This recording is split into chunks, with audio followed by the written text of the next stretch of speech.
एक winner stock किस तरीके से सेलेक्ट किया जाता है, किस तरीके से विनर स्टॉक्स के बेसिस पे पोर्टफोलियो बिल्ड होता है, large cap, mid cap, small cap में किस तरीके से सिलेक्शन किया जाता है, ये सब हम डिटेल में बात करने वाले हैं आज के इस वीडियो में। ये एक सिंगल वीडियो आपको मिल रहा है पर एक मास्टर क्लास से कम नहीं होगा। हम बात करेंगे रमेश मंत्री जी से, जो है CIO at White Oaks Capital mutual fund. बहुत इंपॉर्टेंट एंड इंटरेस्टिंग वीडियो है, एंड तक देखना मत भूलिएगा। लाइक अभी से ही कर दीजिए अगर आप इस तरीके के डिटेल्ड वीडियो, जिसमें हम एक फंड मैनेजर जो crore and crore of funds को आज के दिन मैनेज कर रहे हैं, किस तरीके से उनकी साइकोलॉजी वर्क करती है, किस तरीके से उनका सिलेक्शन प्रोसेस होता है, अगर आप चाहते हैं कि हम ऐसे वीडियो आपके पास और लेके आते जाए, इस वीडियो को लाइक करके अपना प्यार देना मत भूलिएगा। चलिए सीधा चलते हैं स्क्रीन के ऊपर और सर को वेलकम करते हैं। थोड़ा सा हैवी वीडियो हो सकता है तो डिटेल में देखिएगा और पूरा देखे बिना मत जाइएगा। चलिए शुरू करते हैं।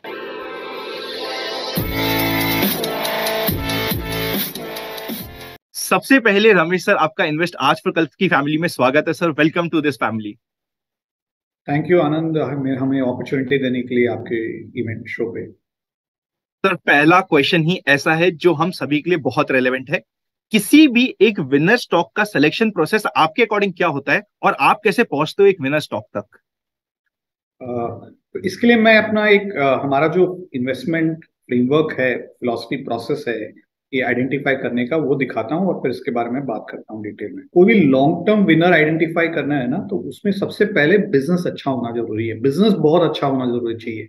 यदि आप यदि वीक बिजनेस में इन्वेस्ट करेंगे तो आप ट्रेडिंग में थोड़ा बहुत पैसा बना सकते हैं, बट लॉन्ग टर्म कंपाउंडिंग, जो लोग बहुत वेल्थ क्रिएट करना चाहते हैं ओवर लॉन्ग टर्म, वो होता है, उसका एक प्री कंडीशन होता है कि बिजनेस बहुत अच्छा होना चाहिए।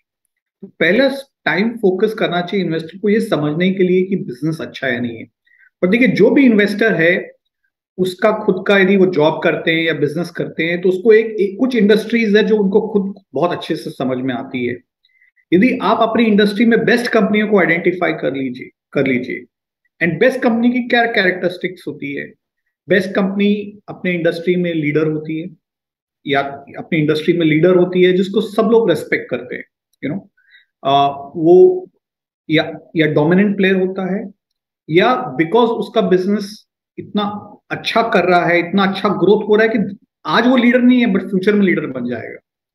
जैसे हमने कुछ कुछ इंडस्ट्रीज में देखा, जैसे बैंकिंग में आज से 20 साल पहले प्राइवेट बैंक्स कुछ भी नहीं थी इस कंट्री के अंदर में, कुछ भी शेयर नहीं था। बट 20 साल में उतना उन्होंने अच्छा एग्जीक्यूट किया है कि आज लार्ज पार्ट ऑफ जो वैल्यू है बैंकिंग में इंडिया में, मार्केट कैप में, वो प्राइवेट बैंक्स को आ गई है। तो इन्वेस्टिंग आपको पास्ट देखना चाहिए, बट इन्वेस्टिंग हमेशा फ्यूचर पे फोकस करते हैं कि फ्यूचर में कौन सक्सेसफुल होगा, उस पर फोकस होना चाहिए। उसमें यह भी जरूरी है कि जो आप बिजनेस को देख रहे हैं उसका बिजनेस का लॉन्ग टर्म फ्यूचर होना चाहिए। यदि बिजनेस का लॉन्ग टर्म फ्यूचर नहीं है तो आप उस बिजनेस में लंबा पैसा नहीं बना सकते। जैसे मैं आपको उदाहरण देता हूं, अभी तक सबने गाड़ियां जो चलाई है वो पेट्रोल और डीजल इंजन पे है, बट यदि कोई भी अगले 3 साल 5 साल बाद नई गाड़ी खरीदेगा, ये लाइकली है वो अगली गाड़ी इलेक्ट्रिक कार होगी। तो जो पेट्रोल और डीजल की गाड़ियां हैं उनका लॉन्ग टर्म फ्यूचर नहीं है, वो इंजन की। तो यदि कोई कंपनी का बिजनेस खाली पेट्रोल और डीजल इंजन पे चलता है, डिपेंडेंट है, तो उसका शायद लॉन्ग टर्म फ्यूचर नहीं हो। इसका ये मतलब नहीं कि हर कंपनी जो इस इंडस्ट्री में वो अपने आप को अडेप्ट नहीं करेगी, कुछ कंपनियां अच्छा अडेप्ट करेगी। तो ये समझना बहुत जरूरी है कि लॉन्ग टर्म फ्यूचर क्या है। जैसे न्यूज़पेपर्स है, नाउ अगला जनरेशन जो यंगर जनरेशन है, ये अनलाइकली है न्यूज़पेपर पढ़ने वाला, ये अपनी न्यूज ट्विटर पे ढूंढने वाला है। तो ऐसे बिजनेस में मत इन्वेस्ट करिए जिनका 10-20 साल में फ्यूचर नहीं है। तो ग्रेट बिजनेस होना चाहिए, लॉन्ग टर्म फ्यूचर होना चाहिए, इंडस्ट्री बहुत बड़ी होनी चाहिए लॉन्ग टर्म में, 10-20 साल में वो बिजनेस 10 गुना 20 गुना होने की कैपेसिटी होनी चाहिए। यदि वो एट्रीब्यूट नहीं होती है ना, तो आपका पैसा बनेगा। जैसे बैंकिंग है इंडिया में, तो आज भी इंडिया में बैंकिंग का पेनिट्रेशन बहुत लो है। अपना जैसे एसेट मैनेजमेंट बिजनेस है, उसका पेनिट्रेशन बहुत लो है। इंडिया की जो पेनिट्रेशन है बहुत सारी कंज्यूमर कैटेगरी में, वो बहुत लो है। हमारी पर कैपिटा स्पेंडिंग इतनी कम है कि जैसे हम यदि चाइना को भी देखें एग्जाम्पल, जो हमसे 15 साल आगे हैं बहुत सारी कैटेगरी में, तो बहुत बड़ा ग्रोथ अपॉर्चुनिटी है। तो एक लॉन्ग टर्म ग्रोथ अपॉर्चुनिटी होनी चाहिए। और तीसरा एक जरूरी है कि वो जो कंपनी आप देख रहे हो उसने डेमोन्स्ट्रेट करना चाहिए कि वो टॉप एग्जीक्यूट कर रहा है, मतलब वो कॉन्स्टेंटली बिजनेस पे टॉप रहा है, जस्ट बिकॉज कोई पास्ट का लीडर है बट अभी लीडर नहीं है। जैसे पहले सरकारी बैंक लीडर होती थी जब आज से 20 साल पहले, बट अभी प्राइवेट बैंक्स लीडर हो गई है। तो इंपॉर्टेंट है लीडरशिप कंटिन्यूसली मेंटेन रहे। और आनंद, यदि ये सब चीजें हो और फिर भी कंपनी में गवर्नेंस नहीं हो, गवर्नेंस का सिंपल मतलब होता है कि क्या प्रमोटर आपको अपना फेयर पार्टनर मानता है, माइनॉरिटी शेयर होल्डर को, क्या आपको फेयरली ट्रीट करता है जैसे as a good business partner, वो बहुत जरूरी है। यदि बिजनेस बहुत अच्छा हो और गवर्नेंस अच्छा नहीं हो, तब भी आपका पैसा नहीं बनने वाला है। तो गवर्नेंस बहुत नेसेसरी क्राइटेरिया है। हम वाइटोक के अंदर में कोई भी कंपनी बाजार में जिसका गवर्नेंस एवरेज के बिलो होता है, कि देखिए कंपनी से पैसा निकल रहा है रिलेटेड पार्टी ट्रांजैक्शन से, स्टॉक मैनिपुलेट होते हैं, अनएथिकल बिजनेसेस प्रैक्टिसेस है, कंपनी शेयर होल्डर के लिए मैनेज नहीं हो रही है, या कंपनी की अकाउंटिंग गड़बड़ है, एग्रेसिव अकाउंटिंग है, कोई भी यदि हमें रेड फ्लैग दिखता है ना, तो उस कंपनी पे हम उसको डीप्रायोरिटाइज करते हैं।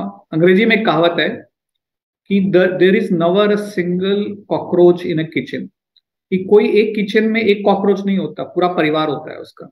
तो जब हमें आपको एक गड़बड़ दिखे तो बहुत सारी गड़बड़ शायद किचन में हिडन है। तो ऐसी कंपनियों को आपको अवॉइड करना चाहिए।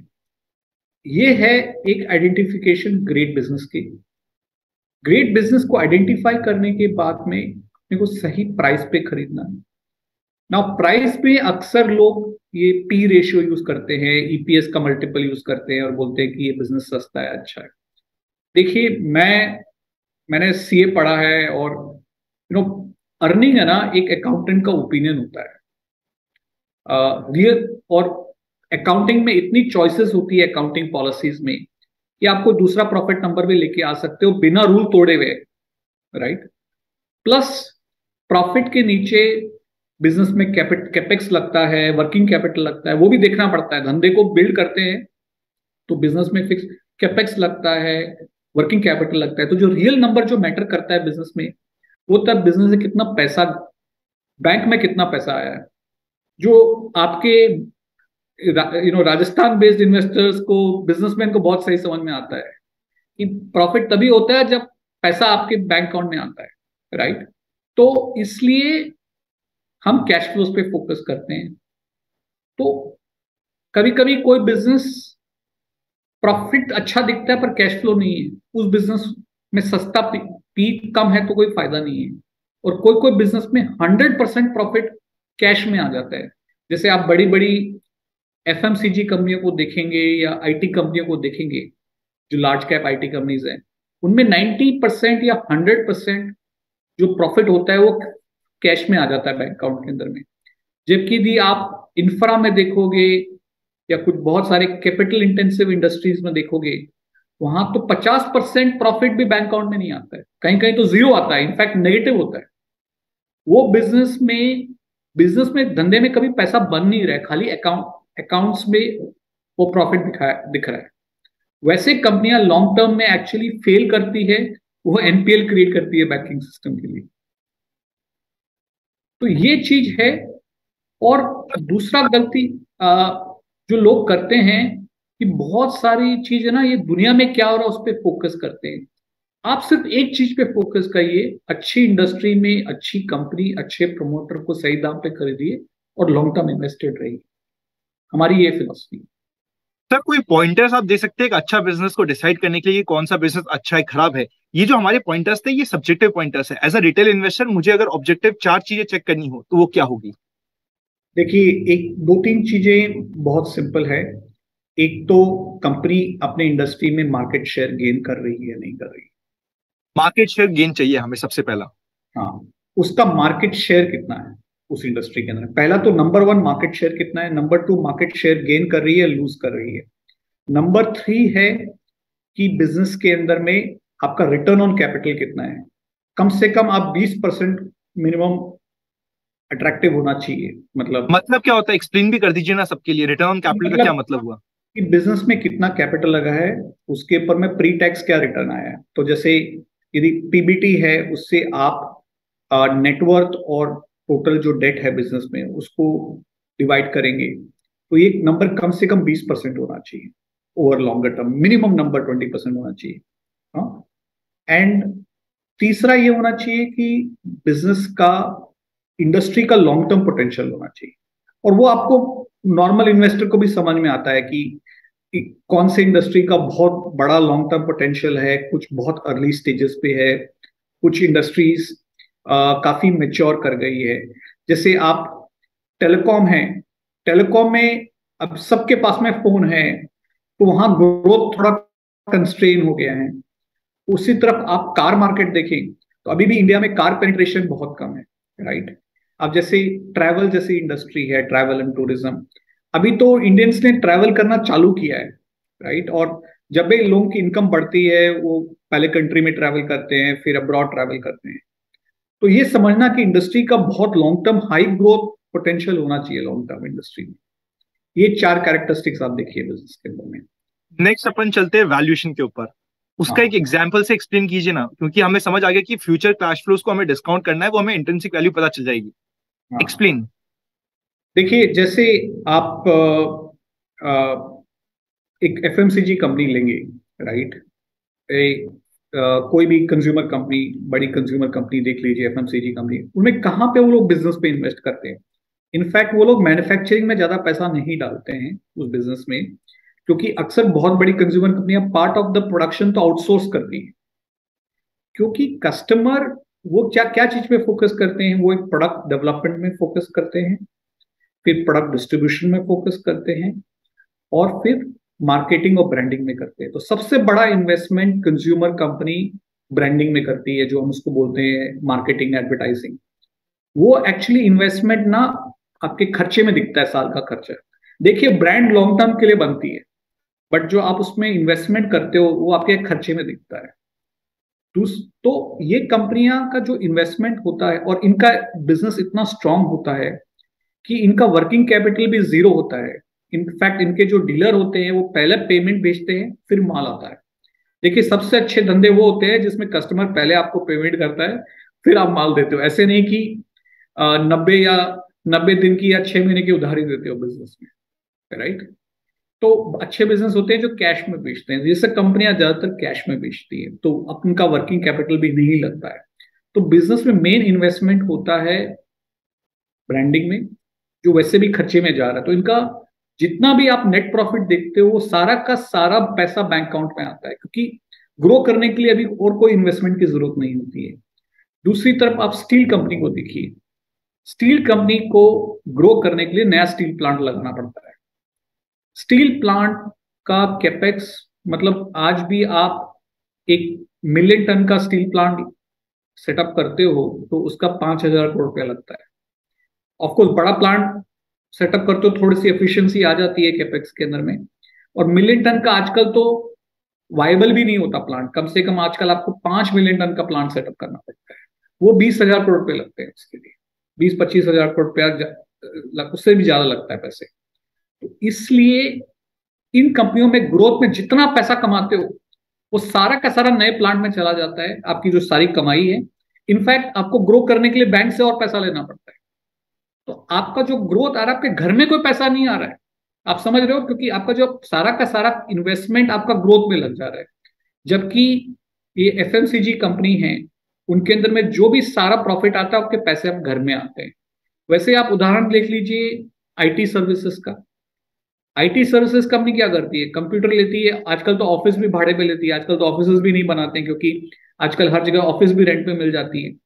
तो बिजनेस में थोड़ा बहुत वर्किंग कैपिटल लगता है, बट कोई खुद का रकम तो फिक्स्ड एसेट में, मतलब कैपेसिटी में, बिकॉज सब रेंट पे मिलता है आजकल, तो वो पैसा नहीं लगता बिजनेस में। तो इनका 80-90% जो प्रॉफिट आता है वो पैसा आपके घर में आ जाता है। इसके बाद भी ये कंपनियां ग्रो कर पाती है। बट बहुत सारी जो, जैसे आप पावर प्लांट देखिए, पावर प्लांट कंपनी कब ग्रो करती है, जो नया पावर प्लांट सेटअप करती है। तो सारा का सारा प्रॉफिट आपको री इन्वेस्ट करना पड़ता है, इनफैक्ट और बोरो करना पड़ता है नया प्लांट लेने के लिए। इसलिए ये कंपनियां फ्री कैश फ्लो नहीं जनरेट करती है। फ्री कैश फ्लो मतलब जो पैसा आपको बिजनेस में ग्रोथ का इन्वेस्टमेंट करने के बाद में आपके बैंक अकाउंट में पैसा बच जाता है, जबकि सेक्टर जैसे एफएमसीजी है, आईटी है, इनमें बहुत सारा प्रॉफिट आपका इन्वेस्टमेंट करने के बाद भी आपकी बैंक अकाउंट में रह जाता है। हम इसको वैल्यू करते हैं। यदि मैंने आपको बोला कि मैं आप काम करिए, मेरे यहाँ जॉब करिए, मैं आपको सैलरी दूंगा, पर अगले साल को आपको सैलरी कमाने के लिए आपने जो सैलरी दी है वो अगले साल आपको आपको मैं कुछ रखने नहीं दूंगा, तो क्या आपने एक्चुअली कमाई की? और दूसरी कंपनी है जहां पे आप सैलरी हमेशा रखते हो अपने पास में। तो आप कॉमन सेंस है कि जहां पे आपके पास पैसा आपके पास में रह गया वो आपकी एक्चुअली इनकम है, और उसी को वैल्यू करना चाहिए। तो फिर सर नेक्स्ट क्वेश्चन सिंपल सा ये आता है कि स्टॉक सेलेक्ट होने के बाद पोर्टफोलियो कंस्ट्रक्ट कैसे होगा? देखिए, पोर्टफोलियो एक तो क्या है कि इन्वेस्टिंग हमेशा फ्यूचर के बारे में है, तो हमें यही ध्यान हमेशा रहना चाहिए कि हम कितने भी हम मेहनत करें, काम करें, ओवर कॉन्फिडेंट नहीं होना चाहिए। दुनिया कॉन्स्टेंटली बदलती है, नई इवेंट्स होती है। मतलब हमारे पिछले 5 साल में देख लीजिए, demonetisation, GST implementation, NBFC crisis, Covid, अभी यूक्रेन का जियोपॉलिटिकल हो गया। दुनिया प्रिडिक्टेबल नहीं है फ्यूचर में, तो एक तो थोड़ा ह्यूमिलिटी रखना चाहिए कि बहुत कम स्टॉक नहीं रखने चाहिए पोर्टफोलियो में। कभी कभी मैंने देखा है इन्वेस्टर 2-3 स्टॉक रखते हैं पोर्टफोलियो में। वो आप लकी हो यदि आपके वो सब सही गए, तो एक भी गलत जाता है 3 स्टॉक में तो आपका रिटर्न अच्छा जनरेट नहीं करता। तो एक तो रीजनेबल डाइवर्सिफिकेशन होना चाहिए पोर्टफोलियो में। दूसरा, एक ही इंडस्ट्री से या एक ही रीजन के कारण 5 स्टॉक नहीं खरीदने चाहिए। जैसे लेट से आपको आईटी अच्छा लगता है, तो आपने खाली 5 आईटी के स्टॉक या 10 आईटी के स्टॉक अपने पोर्टफोलियो में खरीद लिए। अब यदि आप अमेरिका के ग्लोबल इकोनॉमी के बारे में गलत हो गए कि वहां पे बड़ा रिसेशन हो गया और आईटी में हिट आ गया, तो आपका पोर्टफोलियो का बड़ा नुकसान होगा। वही आपने लेटेस्ट से एफएमसीजी कंपनी खरीदी, आपने आईटी कंपनी खरीदी, आपने फार्मा कंपनी खरीदी, राइट, अलग अलग सेक्टर से कंपनी खरीदी, तो एक सारे प्रॉब्लम एक साथ नहीं आएंगे। तो मतलब एक अच्छे पोर्टफोलियो में आपके अकॉर्डिंग कितने सेक्टर्स और कितने स्टॉक्स होने चाहिए? देखिए, कम से कम मेरे हिसाब से इनफैक्ट ज्यादा होने चाहिए, बट कम से कम 20-30 स्टॉक्स तो मिनिमम होने चाहिए, एंड वो भी अलग अलग सेक्टर से होने चाहिए। देखिए, हर सेक्टर में अच्छी कंपनियों में पैसा बनता है, मतलब ये इंपॉर्टेंट है। कभी कभी इतने ब्रिलियंट मैनेजमेंट होते हैं डिफिकल्ट सेक्टर में भी कि वो बहुत वैल्यू क्रिएट कर देते हैं। तो हर इंडस्ट्री जैसे आपके पोर्टफोलियो में वैरायटी ऑफ बिजनेसेस होने चाहिए, बोथ डोमेस्टिक, एक्सपोर्ट। कुछ खराब इकोनॉमी में अच्छा करेंगे, कुछ अच्छी इकोनॉमी में अच्छा करेंगे। वैरायटी ऑफ, जैसे कहते हैं ना कि जो हम डाइट करते हैं, तो देखिए जो अमेरिकन डाइट होती है ना, जैसे आप अमेरिका में खाना खाने जाते हो तो आपको एक बर्गर मिलता है, एक चिप मिलता है और एक कोक मिलता है। पर जैसे आप इंडिया में खाना खाने जाते हो एक थाली मिलती है, आप उसमें 8-10 तरह की डिशेस होती है। और हमें अब पता चल गया है मेडिसिन में कि बेस्ट डाइट वो होती है जिसमें वैरायटी ऑफ खाना होता है। तो पोर्टफोलियो थाली की तरह होना चाहिए, वो अमेरिकन डिश की तरह नहीं होना चाहिए, अमेरिकन लंच की तरह नहीं होना चाहिए। उसमें वैरायटी होनी चाहिए, अलग दाल भी होनी चाहिए, हरी सब्जी भी होनी चाहिए, अलग अलग चीजें होनी चाहिए पोर्टफोलियो। तो सर नेक्स्ट क्वेश्चन ये आता है कि हमारे पोर्टफोलियो में कितना स्ट्रक्चर हो लार्ज कैप की तरफ, मिड कैप की तरफ, स्मॉल कैप की तरफ, तीनों में डिफरेंस भी क्या है और किस तरीके से हमें कौन से सेगमेंट पे ज्यादा ध्यान देना चाहिए? श्योर। सो आनंद, देखिए लार्ज कैप तो काफी स्टैब्लिश कंपनीज हैं, अपने इंडस्ट्री में अक्सर लीडर्स होती हैं, बड़ी इंडस्ट्री में लीडर होती है। ये कंपनीज हैव, उनका रिसोर्सेज का एक्सेस काफी अच्छा होता है, चाहे वेल कैपिटल हो, मैनेजमेंट कैपेबिलिटी हो, और एम्प्लॉय टैलेंट हो। तो ये कंपनीज अक्सर जब इन्वायरमेंट चैलेंजिंग होता है तब लार्ज कैप्स बेनिफिट करती है। पिछले 5 साल में इंडिया में काफी चैलेंजेस आई है, एंड इसमें लार्ज कंपनीज ऑफन स्ट्रॉन्गर हुई है। कोई भी क्राइसिस आता है तो लार्ज कंपनी कोई भी इंडस्ट्री में बेनिफिट करता है। बट इंडिया में जो, बिकॉज हमारी इमर्जिंग इकोनॉमी है, मिड कैप और स्मॉल कैप में अलग फ्लेवर मिलता है इंडियन मार्केट में। जैसे कुछ सेक्टर्स हैं जो इंडियन इकोनॉमी के बहुत इंपॉर्टेंट पार्ट है, बट वो लार्ज कैप में उनका प्रॉपर शेयर नहीं है। जैसे मैं एग्जांपल देता हूं कि आपका केमिकल्स इंडस्ट्री है, केमिकल्स इंडस्ट्री ने पिछले 5-7 साल में काफी बूम किया। इनफैक्ट 7 साल पहले तो कोई भी लार्ज कैप केमिकल कंपनी नहीं होती थी। आज भी ज्यादातर लार्ज कैप कंपनी मिड और स्मॉल कैप कंपनी है। सिमिलरली जैसे कैपिटल गुड्स है, कैपिटल गुड्स का लार्ज कैप इंडेक्स में शेयर बहुत है, कम है, 1% के नीचे है, जबकि 13 से 15% शेयर है इंडेक्स का मिड कैप और स्मॉल कैप में। तो यदि इंडिया में यदि कैपेक्स साइकिल जो लग रहा है कि स्टार्ट हुआ है, यदि ये प्ले आउट करता है अगले कुछ सालों में, तो वो अपॉर्चुनिटी सिर्फ मिड कैप और स्मॉल कैप में अवेलेबल है। और अक्सर लोग ये मिसअंडरस्टैंड करते हैं कि बिकॉज कोई कंपनी छोटी है तो ये कंपनीज वीक होगी। बट इंडिया में काफी कॉमन है कि सम ऑफ द बहुत सारी इंडस्ट्री में लार्जेस्ट कंपनी आज भी मिड कैप है। जैसे इंडिया की largest hotel chain mid cap है, largest QSR chain mid cap है, largest apparel company mid cap है, largest consumer durable company mid cap है। देखिए आज ये इंडस्ट्री कंपनियां छोटी इसलिए नहीं है क्योंकि ये कंपनीज वीक है, बट इंडिया की पर कैपिटा इनकम और स्पेंडिंग इन इंडस्ट्रीज में आज कम है। बट अगले 10-20 साल में जब जैसे इनकम बढ़ेगी, ये स्पेंडिंग सिग्निफिकेंटली बढ़ेगी। चाहे आप ट्रैवल टूरिज्म देख लीजिए, जैसे इनकम बढ़ती है ट्रैवल टूरिज्म बढ़ता है। और सिमिलरली ईटिंग आउट, घर के बाहर खाना, क्यूएसआर, फूड को एक्सपीरियंस करना, जैसे इनकम बढ़ती है ये सिग्निफिकेंटली बढ़ेगा। तो मुझे बहुत कॉन्फिडेंस की नंबर ऑफ कंपनीज जो आज इन इंडस्ट्रीज में लीडर है वो अगले 10-20 साल में लार्ज कैप्स बन जाएगी। So we are investing sometimes, जब हम लार्ज मिड कैप में इन्वेस्ट करते हैं तो हम फ्यूचर के लीडर्स में इन्वेस्ट करते हैं, फ्यूचर लार्ज कैप्स में इन्वेस्ट करते हैं, और वहां पे रिटर्न्स आएगी। एक अंडरस्टैंडिंग, बहुत इंटरेस्टिंग डेटा एनालिसिस हमने मिड कैप और स्मॉल कैप के बारे में किया कि हमने पिछले 17 साल में एनालाइज किया मिड कैप, स्मॉल कैप और लार्ज कैप का परफॉर्मेंस इंडेक्स का। इसमें ग्रीन कलर का मतलब है कि इस साल ये इंडेक्स ने बेस्ट रिटर्न्स दिए, व्हाइट का मतलब है कि वो इंडेक्स बीच में था, और ग्रे का मतलब है वर्स्ट परफॉर्मिंग इंडेक्स था। आप मिड कैप को देखेंगे तो बहुत इंटरेस्टिंग कलर स्कीम आपको समझ में आएगी कि ग्रे पिछले 17 साल में सिर्फ एक बार है। इसका मतलब है कि मिड कैप इंडेक्स सिर्फ एक बार 17 साल में वर्स्ट परफॉर्मिंग रहा है। इनफैक्ट ज्यादातर ये व्हाइट रहता है, इसका मतलब ये बीच में परफॉर्म करता है, या 4 साल ग्रीन कलर है। इसका मतलब है कि while mid cap short term में शायद 3-6 महीने लार्ज कैप से ज्यादा वॉलेटाइल रहता है या वीकली परफॉर्म करता है, पर्टिकुलरली जब मार्केट में, इन्वायरमेंट में चैलेंजेस होती है। यदि आप सिर्फ 1 साल के लिए इन्वेस्ट करें तो एक्चुअली मिड कैप के रिटर्न्स वॉलेटिलिटी जो है वो लार्ज कैप से एक्चुअली कम है। और मेरे हिसाब से इन्वेस्टर्स को कम से कम 3 से 5 साल इक्विटी में इन्वेस्ट करना चाहिए, उतना हॉराइजन मिनिमम रखना चाहिए, और उसमें आपका एक्सपीरियंस मिड कैप और स्मॉल कैप में काफी अच्छा हो। प्लस फंड मैनेजर्स और एक्टिव इन्वेस्टर्स, मिड कैप और स्मॉल कैप में कंपटीशन कम रहता है। देखिए लार्ज कैप में इन्वेस्ट करना है, जैसे अच्छी क्रिकेट टीम के साथ खेलना है, जैसे ऑस्ट्रेलिया है या इंग्लैंड के साथ टेस्ट खेलना है। यदि आप मैच जितना ज्यादा चाहते हो तो वीक टीम के साथ खेलिए, जिम्बाब्वे के साथ मैच खेलिए। तो मिड कैप और स्मॉल कैप वैसा स्पेस है।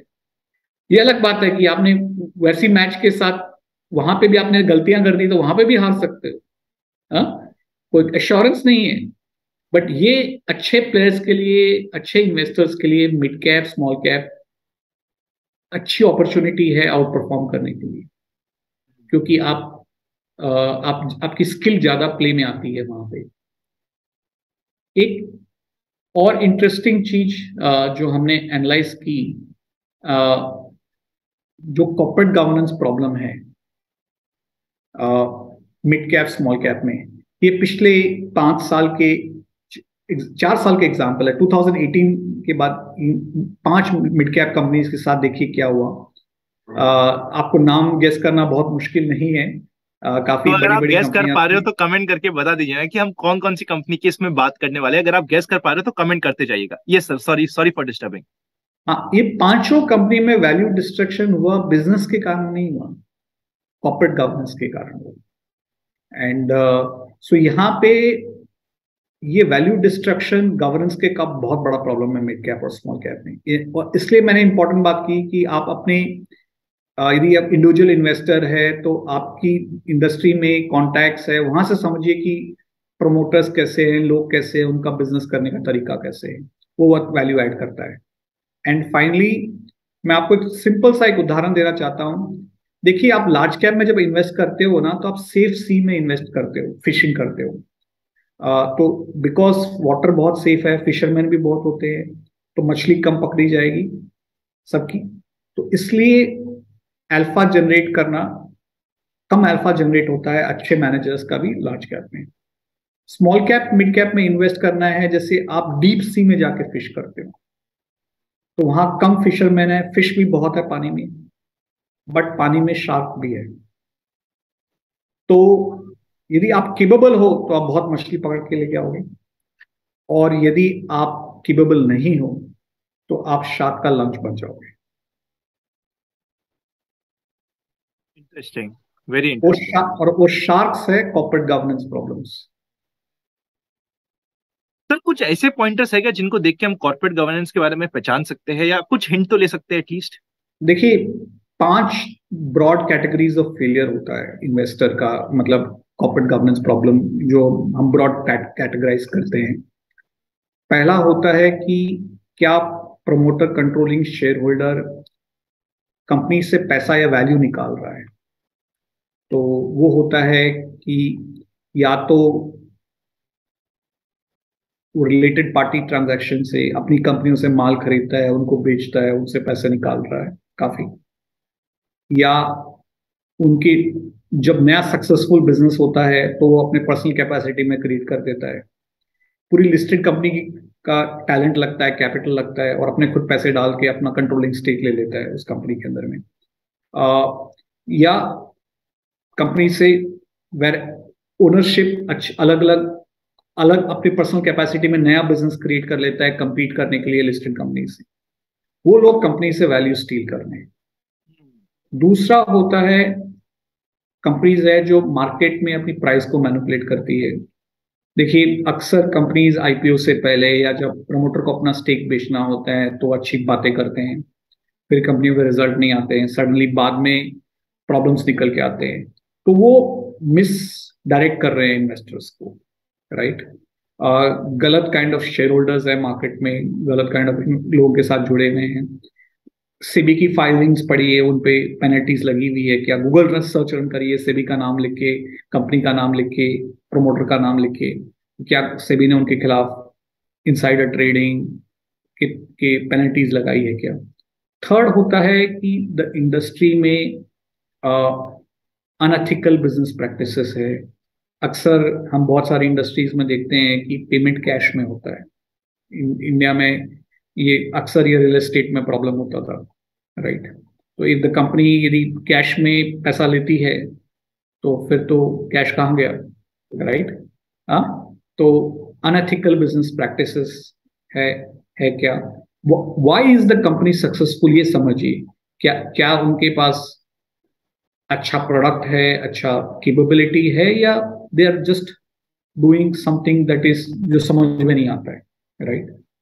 क्या कंपनी शेयर होल्डर के लिए रन होती है, मतलब प्रमोटर के लिए रन होती है, या सब शेयर होल्डर के लिए रन होती है। जैसे कभी कभी कंपनियों में कंपनी के एसेट्स मिसयूज होते हैं। जैसे वन ऑफ द थिंग्स जो मैं चेक करता हूं कि वी हैव सीन कुछ कुछ कंपनियों में कि कंपनी की लैंड होती है, उस पे हंड्रेड्स ऑफ करोड़ का प्रॉपर्टी बिल्ड होती है, जो प्रमोटर का घर बनता है वहां पे। वो बेसिकली वो कंपनी पैसा कंपनी से निकल रहा है, पर्सनल ऑब्जेक्टिव्स के लिए होता है। तो क्या कंपनी का पैसा मिसयूज हो रहा है। एंड फिफ्थ जो है एग्रेसिव अकाउंटिंग, कि लोग कैपिटलाइज करते हैं खर्चों को, एग्रेसिव अकाउंटिंग पॉलिसी यूज करते हैं, और फिर बाद में सडनली बोलते हैं कि प्रॉब्लम हो गई और बड़ा नुकसान ले लेते हैं। ये कंपनियों को देखे जिन्होंने एक साथ बड़ा नुकसान लिया है कभी पिछले 10-20 सालों में। एक साथ बहुत बड़ा नुकसान अनलेस कभी कभी रेयरली कोई कंपनी में होता है, अक्सर वो बहुत सारे एक्यूमुलेटेड प्रॉब्लम का सिंबल है कि ये लोग ये गड़बड़ बाद में हो रही है। तो ये सब कैरेक्टरिस्टिक्स हैं। मैंने बहुत शॉर्ट समरी बताई है। हमारे यहाँ व्हाइट ओक में तो हमने एक फॉरेंसिक टीम क्रिएट की है जिसका काम हमें ये बताना है कि कहाँ पैसा इन्वेस्ट नहीं करना है। तो ये लोग अक्सर पूछते हैं कि कहाँ पैसा लगाना है। इससे आसान तरीका लाइफ में ये समझना है कि कहाँ पैसा नहीं लगाना है, क्योंकि यदि आप गलतियां कम करोगे तो ऑटोमेटिकली आपकी रिटर्न अबव एवरेज हो जाएगी। यदि आप लाइफ में पहले आपको सही डिसीजंस पे फोकस नहीं करना चाहिए। लाइफ में सबसे पहले ये फोकस करना चाहिए कि आप गलतियां नहीं करो। जैसे कि आप टेनिस खेलना सीखते हो, तो यदि आपका कोच होगा ना, तो आपको सिखाएगा शॉट मत मारो, बस ये फोकस करो कि बॉल सामने वाले के कोर्ट में आप भेज दो, उसको गलती करने दो। तुम हीरो मत बनो, क्योंकि तुम्हें अभी आता नहीं है खेल खेलना। पहले आपका फोकस होता है लाइफ में गलतियां कम करो। तो इन्वेस्टिंग में भी हम फोकस करते हैं बहुत कि हम पहले गलतियां कम करें और उसके बाद में सही अच्छा खेलें। Very interesting. So sir, finally towards the end, WhiteOak के बारे में आप थोड़ा कुछ बताइए और आपका एसोसिएशन बताइए कि आप वाइटोक से किस तरीके से जुड़े हुए हैं और किस तरीके से हमारी पूरी टीम बनी हुई है और आपका माइंडसेट क्या है। श्योर। सो वाइटोक म्यूचुअल फंड इंडस्ट्री में नया प्लेयर है। हमने एक साल पहले यस एएमसी को एक्वायर किया था, यस बैंक एएमसी, और इसको रीनेम किया वाइटोक। एंड 3 महीने पहले हमने पहली इक्विटी एनएफओ किया था। तो न्यू है, बट एज ए ग्रुप हम ये फर्म 5.5 साल पहले जून 2017 में सेटअप हुई थी। आज हम 46,000 करोड़ मैनेज करते हैं इक्विटीज में इंडिया में बिकॉज वाइटो ग्रुप के फंड्स, वेदर हमारे ऑफशोर फंड ग्रुप के ऑफशोर फंड है या PMSAIF प्रोडक्ट है, they have been one of the best performing products in the market. इसलिए इन्वेस्टर लोगों ने हमें इतने कैपिटल के साथ ट्रस्ट किया है फॉर ए न्यू फॉर्म। इतने शॉर्ट पीरियड में, इतने चैलेंजिंग मार्केट इन्वायरमेंट में यदि हमने इतना स्केल अप किया है तो हमने कुछ सही किया है, which is delivering returns to investors. तो हम इंडियन मल्टीनेशनल है इन वाइटो ग्रुप। हमारा प्रेजेंस नॉट ओनली इंडिया में है but Singapore, Mauritius, UK, Switzerland, Spain में है। वन ऑफ द, और अभी एएमसी में हमने जब एएमसी लॉन्च की है, फर्स्ट एनएफओ किया है, ऑलरेडी वाइटो की 50 ब्रांचेस है इंडिया में, विच इज वेरी यूनिक कि एक नई एएमसी अपने लॉन्च ईयर में 50 ब्रांचेस खोल देती है। और हमारा प्लान है अगले साल में इन ब्रांचेस को डबल करना। तो प्रैक्टिकली हम नॉट ओनली हम बड़े सिटीज में रहेंगे, बट बहुत strong on the ground presence रहेगा। इंडियन इन्वेस्टरों के काफी क्लोज रहेंगे। So coming to the firm a little more कि वाइटो was founded, प्रशांत खेमका जी जो फाउंडर है उन्होंने वाइटो को फाउंड किया था। प्रशांत जी ने 37 साल से इंडियन मार्केट में इन्वेस्ट कर रहे हैं। 13 साल की उम्र से मार्केट इन्वॉल्व हो गए, और इन्वेस्टिंग उनका कंप्लीट पैशन है, ओनली थिंग जो उनको ड्राइव करती है। और क्रिकेट तो इंडिया में सबके लिए कॉमन होता है। प्रशांत जी यूएस में पढ़ने गए, और फिर स्टेट स्ट्रीट ग्लोबल में 1998 में चालू किया, फिर 2000 में गोल्डमैन सैक्स ज्वाइन किया। यूएस मार्केट में इन्वेस्ट कर रहे थे। पहले 9 साल उन्होंने अपने करियर में यूएस में इन्वेस्ट किया। 2004 में वो सीनियर पोर्टफोलियो मैनेजर बन गए और उस समय खुद डायरेक्टली $10 बिलियन मैनेज करते थे। आनंद, उस समय Indian equity AUM private sector का $3 बिलियन होता था म्यूचुअल फंड इंडस्ट्री का। तब प्रशांत खुद at the age of 32 $10 billion manage करते थे। फिर भी उन्होंने वो सारी पोजीशन छोड़ के वापस इंडिया आ गए, क्योंकि उन्हें क्लियरली समझ में आ गया था कि 2006 में कि इंडिया का लॉन्ग टर्म फ्यूचर है। गोल्डमैन के इंडिया बिजनेस के CIO बने। वो फंड को 10 साल रन किया। Over 10 years one of the best performing India fund था। 2013 में इमर्जिंग मार्केट के भी CIO बने गोल्डमैन के फंड के। उनका बिलो एवरेज परफॉर्मिंग फंड था, उसको 4 साल में one of the best performing funds बना दिया। एंड फिर 2017 में वाइटोक लॉन्च किया with the aim to create India की best investment management firm. And अब हमने जो 5 साल में प्रोग्रेस किया है, अब हमें लगता है कि हम उस राह पे हैं to create not only India's best investment management firm but also a multinational firm out of India. उसका मैं एग्जांपल आपको बनाना चाहता हूँ कि इंडिया में बहुत सारी इन्वेस्टमेंट मैनेजमेंट फर्म्स है, बट वाइट ओक पहली फर्म है जिन्होंने ऑलरेडी अपनी सिंगापुर ऑफिस से actively manage global emerging market fund launch कर दिया है। तो नॉट ओनली हम सर इसका मतलब समझाइए थोड़ा डिटेल में, जिनको जो नए हैं मार्केट में उनके लिए। देखिए क्या होता है, जो इंडियन फर्म्स होती है ना वो इंडिया में इन्वेस्ट करती है, हाँ, और अक्सर जो एएमसीज है जब इंडिया फंड ऑफर करती है तो वो एक्चुअली या तो ईटीएफ होता है बाहर का या किसी और का थर्ड पार्टी मैनेज फंड होता है, वो उसका सिर्फ पार्टनरशिप करते हैं। वाइट ओक पहली इन्वेस्टमेंट मैनेजमेंट फर्म है इंडिया से जो इमर्जिंग मार्केट में अपना एक्टिवली मैनेज फंड लॉन्च कर दिया है ऑलरेडी। ये 24 कंट्रीज में इन्वेस्ट करती है। ये जो इन्वेस्टमेंट टीम है इमर्जिंग मार्केट की वो सिंगापुर और यूरोप में बेस्ड है। एंड ओवर लॉन्गर टर्म हमारा प्लान है कि ये प्रोडक्ट हम इंडियन इन्वेस्टर को भी ऑफर करेंगे म्यूचुअल फंड के अंडर। तो अगेन पहली बार होगा कि कोई इंडियन एएमसी अपना खुद का मैनेज प्रोडक्ट इंडियन इन्वेस्टर को ग्लोबल प्रोडक्ट ला के देगी।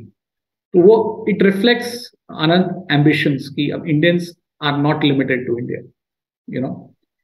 And talking about me, before I come to is the team at White Oak, जो White Oak की जो टीम है, while हमारा इन्वेस्टमेंट बिजनेस एएमसी नया है, it is one of the best resourced teams in the investment management business in India. India की team 30 member plus है और ग्रो कर रही है, प्लस उसको हमें सपोर्ट मिलता है इमर्जिंग मार्केट टीम से। देखिए लोग अक्सर पूछते हैं कि चाइना में क्या हुआ, हम बोलते हैं हमारे पास में टीम में 2 मेंबर है जो चाइनीज बोलते हैं। लोग पूछते हैं कि सेमीकंडक्टर इंडस्ट्री में क्या हो रहा है, हमारी टीम में एक मेंबर है जो ग्लोबल सेमीकंडक्टर स्पेशलिस्ट है और एक्चुअली वो ताइवान का सिटीजन है। जैसे कि आप जानते हैं कि ताइवान ग्लोबल सेमीकंडक्टर का हब होता है। लोग पूछते हैं कि यूरोप में क्या हो रहा है, हमारी टीम में 2 मेंबर है जो यूरोप में बेस्ड है। तो one of the best resourced investment teams है इन द इंडियन इंडस्ट्री। जो इंडिया में जो सीनियर 12 मेंबर है उनका एवरेज 18 इयर्स का एक्सपीरियंस है और ये टीम भी ग्रो कर रही है। हमारे यहाँ पे एक सिंगल इन्वेस्टमेंट अपॉर्चुनिटी स्टॉक को 3 से 4 लोग 5 लोग की टीम ट्रैक करती है। उससे क्या बेटर रिसर्च होता है और इंडिविजुअल बायस खत्म हो जाता है, क्योंकि हर इंसान की अपनी गलतियां होती हैं और आप टीम में रहते हो तो आपकी गलती कोई कवर कर लेता है, मतलब बैलेंस हो जाता है। And so this is one of the best resource team. And पिछले 5 साल में जबकि हमारी इंडस्ट्री में काफी लोग फर्म्स में मूव करते हैं, एक सिंगल पर्सन लीव नहीं किया है, टीम को छोड़ के गया नहीं है किसी कंपटीशन को काम करने के लिए। तो कमिंग टू माई सेल्फ आनंद, मैं भी I was born in Rajasthan and actually मैंने हिंदी मीडियम में पढ़ाई की थी राजस्थान में। मतलब इनफैक्ट 7-8 साल तक तो मुझे इंग्लिश का ABCD भी नहीं आता था।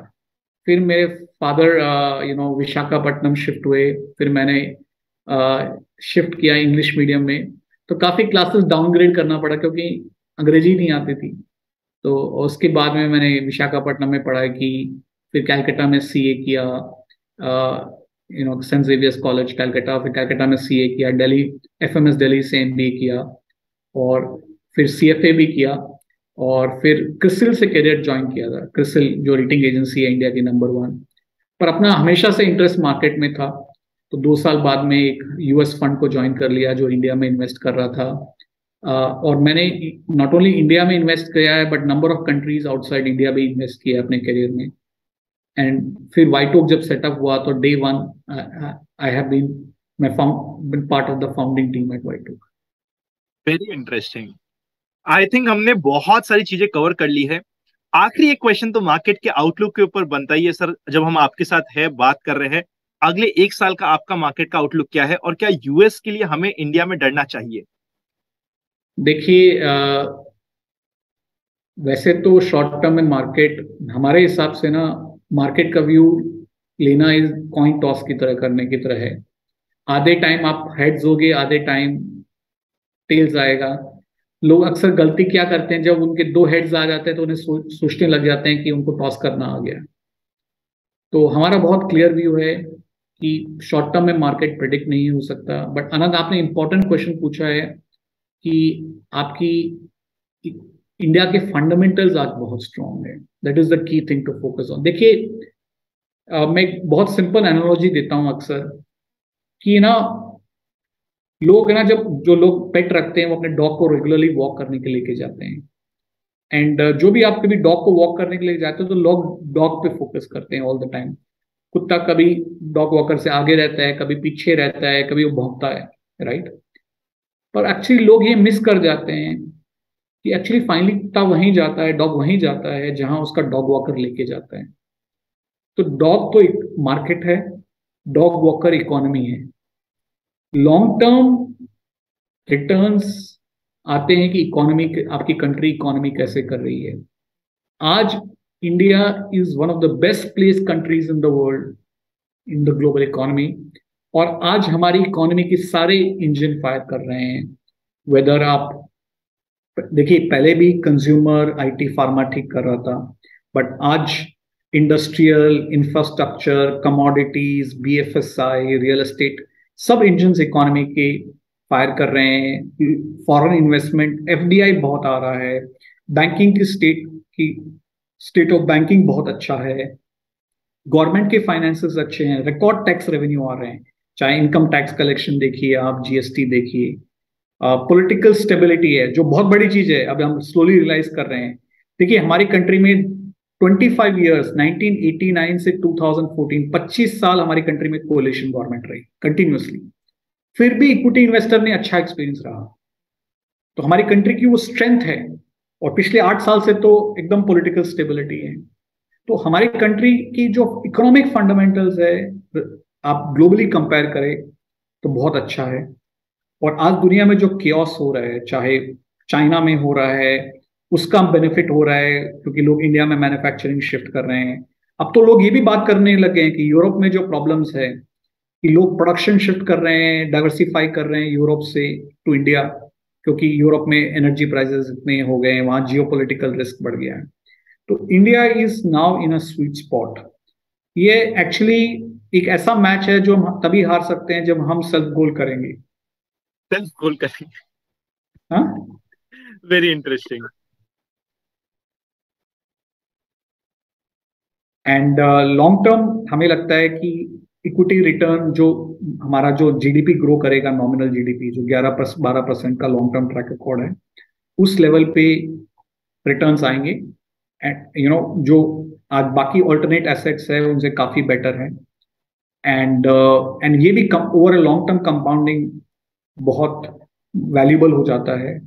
एंड एज एक्टिव मैनेजर्स हमारा काम है कि उसके ऊपर में हम वैल्यू ऐड करें इन्वेस्टर को। वेरी इंटरेस्टिंग सर, बहुत ही शानदार था। और आखिरी वाला जो आपका पंच था कि जब हम ही सेल्फ गोल करेंगे तभी हम हार सकते हैं, वरना we are in a sweet spot. Thank you so much sir for doing this. I think सबके लिए बहुत वैल्यू ऐड होगा। अगर आप ये वीडियो अभी तक देख रहे हैं, मेरा एक स्पेशल सेशन रहेगा, स्पेशली स्टार्टिंग के हाफ एन आवर को जरूरत पड़े तो आप 2 बार देखिए, क्योंकि वहां पे कंप्लीट डिटेल में प्रोसेस की बात करी गई है, जहां जिसको आपको अगर समझना है प्रॉपरली तो 2 बार देखना जरूरी हो जाता है। Once again, Ramesh sir, thank you so much for coming and doing this. Means a lot to all of us. Thank you so much. Thank you, Anand. Have a nice day, everyone.